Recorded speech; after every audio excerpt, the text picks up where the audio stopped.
Well, interesting that you use the word watered. And of course, yeah, I mean, if I can just go back to Apollos again, a wee story at the in Cape Town, Lausanne, Cape Town in 2010, there were a group of us who were involved with theological education in seminaries, my own work with Langham Partnership. And by the way, if anybody wants to find out, just Google langham.org, O-R-G, and you'll find out what Langham does all around the world.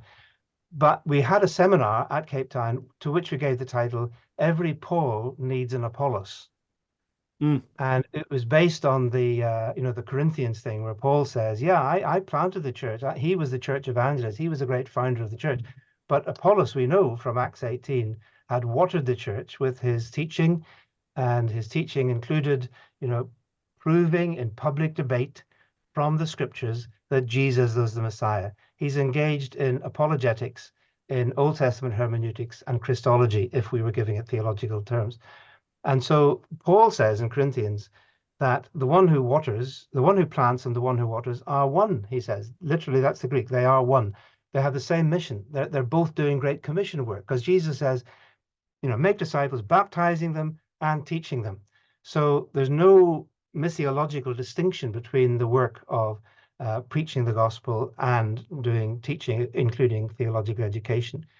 And I remember once with the Langham Partnership, I was trying to explain in a church what we do, talking about, we provide books for pastors, we provide scholarships for people doing PhDs and training to teach in seminaries, and we train people in biblical preaching.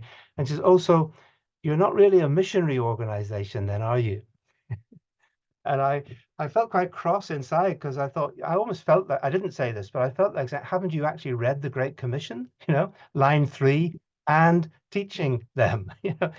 We're not sending missionaries to other parts of the world, but we are engaged in the work of systematic theological teaching and education, and that is Great Commission work, as Jesus said. So where were we? Apollos and a water bottle.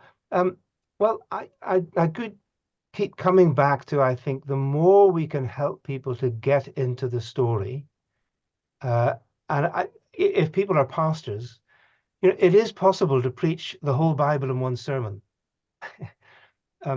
Try it.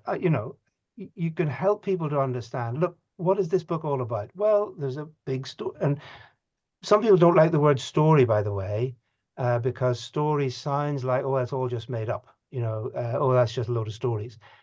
We're using the word in its technical sense of a grand narrative, a sequence, a good beginning, a problem, a struggle, a solution, a climax, and a resolution. So in that sense, the Bible is a narrative. And I think to help people, see, here's the whole Bible literally on the back of an envelope. That's one thing.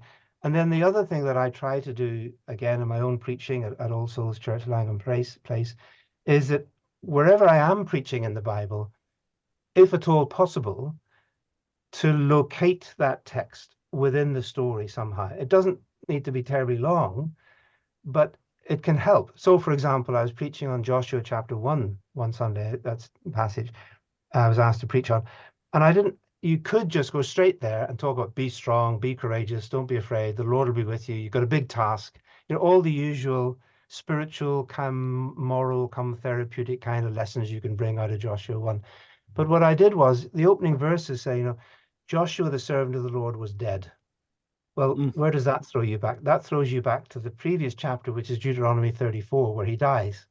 But look in Deuteronomy 34, and you see that refers to the great promises, that not one of the promises that God had made had failed. Well, what did God promise? That throws you back to Abraham, because God was promising that through this people, God would bring blessing to all the nations on the earth. So here we are now at the boundary of the River Jordan. So what's going to happen next is Israel is going to go into the land. This is going to be the beginning of the next step on the road of obedience, which is ultimately going to lead us to the Lord Jesus Christ and indeed to the new creation. Now, it only took a few minutes, but it was just trying to locate this chapter within the overarching biblical narrative, and then to help us to see something of how that then affects us. So I think some sort of regular attempt to give people an orientation to the story we are in, and then to keep on drawing the implications. So then how should we then live? If this is our story, if this is where we've come from, if these are our people and this is our God and this is his promise and that is our future, then how should we be living now as disciples of Christ?